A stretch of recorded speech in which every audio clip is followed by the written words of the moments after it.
that is us in whom all kinds of people reside. You're not one. You have other people living in you. You have various sides of you.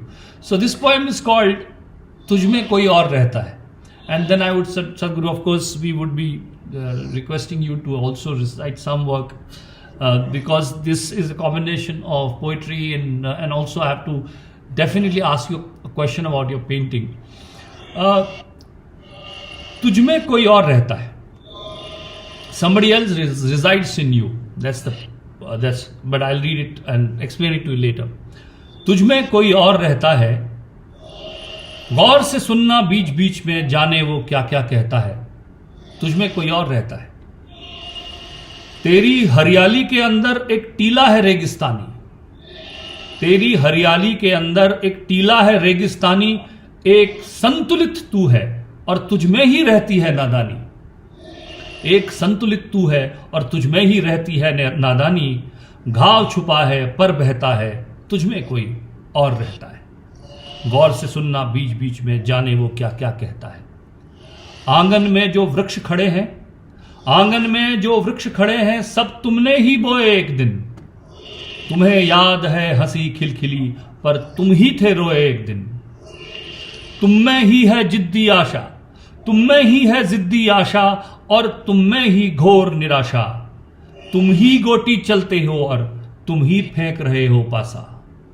तुम में ही है जिद्दी आशा और तुम में ही घोर निराशा. तुम ही गोटी चलते हो और तुम ही फेंक रहे हो पासा. अपने जुल्म खुद ही सहता है, तुझमें कोई और रहता है. ये मन की नारंगी चीरो, ये मन की नारंगी चीरो, फांक फांक तुम ही हो सारे. इच्छाओं के इस कमरे में नींद तुम्हारी, स्वप्न तुम्हारे. खुद करता है खुद भरता है, तुझमें कोई और रहता है. तुम ही चांद के शीतल प्रेमी, तुम ही अग्नि को हो उकसाते. तुम ही चांद के शीतल प्रेमी, तुम ही अग्नि को हो उकसाते. तुम ही शांति का दूत बने हो, तुम ही रक्त को हो दहकाते. फिर भी रंग कौन भरता है, तुझमें कोई और रहता है. गौर से सुनना बीच बीच में, जाने वो क्या क्या कहता है.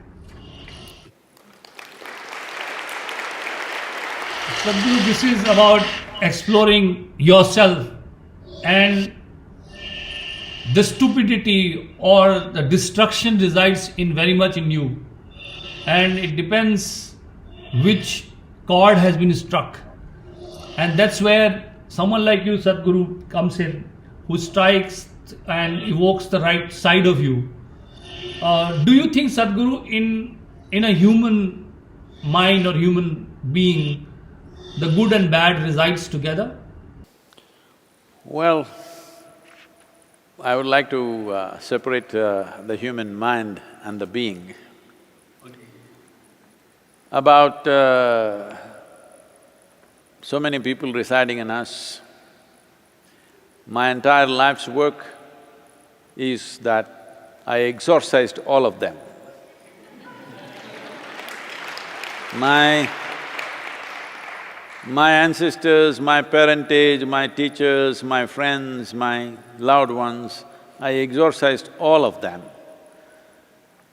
And let me read this poem. Because you said this, I had this ready, let me see. And anyway, I'm going to send you… I'm going to literally torment you with… I'll send 500 poems to you. You must write a introductory, I'm publishing a book, 500 poems. So, this is called empty page.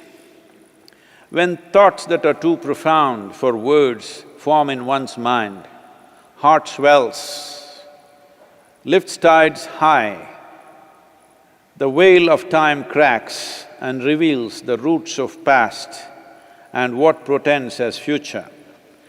When thoughts that are too profound for words form in one's mind, heart swells, lifts tides high, the veil of time cracks and reveals the roots of past and what portends as future. A man who lives through this is no more just a man. The world will label him a sage, but in truth, he is a fathomless empty page. A man who lives through this is no more just a man. The world will label him a sage, but in truth, he is a fathomless, empty page.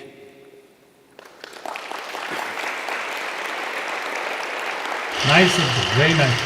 Sadhguru, just speaking If on I can one… If human experience in many ways is reflection of what we perceive, if what we perceive sticks to the mirror of our minds, suppose we have a mirror at home and you have appeared in front of the mirror 10,000 times, even if it remembers 10% of your past appearances, that mirror is no good mirror anymore, it's finished. You have a mirror, it reflects you perfectly well right now. The moment you're gone, totally gone, no memory left. So, the entire spiritual work is just about that. You want to exorcise your parents, your friends, your loved ones, your ancestors, your genetic values, your even evolutionary memory, so that when you sit here, you sit like an empty page. So all these people who reside within us means, in some way, we are yet to become an individual, because an individual means something that is not further divisible. If there is a crowd inside, this is the only reason why it is so hard to transform people, because they have loved ones in their heart. They are willing to give up their enemies, at least outwardly. But they have things that they like, they can't give up. With a crowd inside, you cannot go through transformation. To transform, first of all, you must have a form. A crowd never has a form, it's a nebulous piece of thing. As you said, this moment you are a symbol of peace, next moment you're violent, next moment you're this, next moment you're that, simply because a crowd is always a nebulous form, it is not a form. So when we talk about transformation, the first step is to become a form. It is just reverse of what you want. First you become a form, you become an individual form, then only you can transform. If you remain a crowd, there is no room for transformation. You can just make the… you can make the crowd more complex by peppering it with more stuff. But Sadhguru is a great thought, but at the same time, going back to what we were talking earlier, now India has been a collective society where your existence, your individuality did not matter that much as now me, myself, people started talking, children are talking about me time, you're talking about me being very, very important. In fact, I was trying to see, and people are saying that, we have become more participative, interactive. And if you go back to the tribal culture, I think even art is very collective. You see the tribal dancers, there is no active performer and a passive audience. There is an active performer and an active audience, where they are co-creating something, they are together. In folk songs, I've seen and been participated in folk songs, and you see that people get up, sit down, they perform together. There is not an individual which is trying to outshine you. And if I have become a seeker of individuality, don't you think this individualism will lead into a society which is very selfish? See, there is something called an individual, which is a nature's gift to us. Creation's magnanimity has been showered upon us that we are individuals. Individualism or individuality is something that you philosophize your individuality and try to build something else out of it.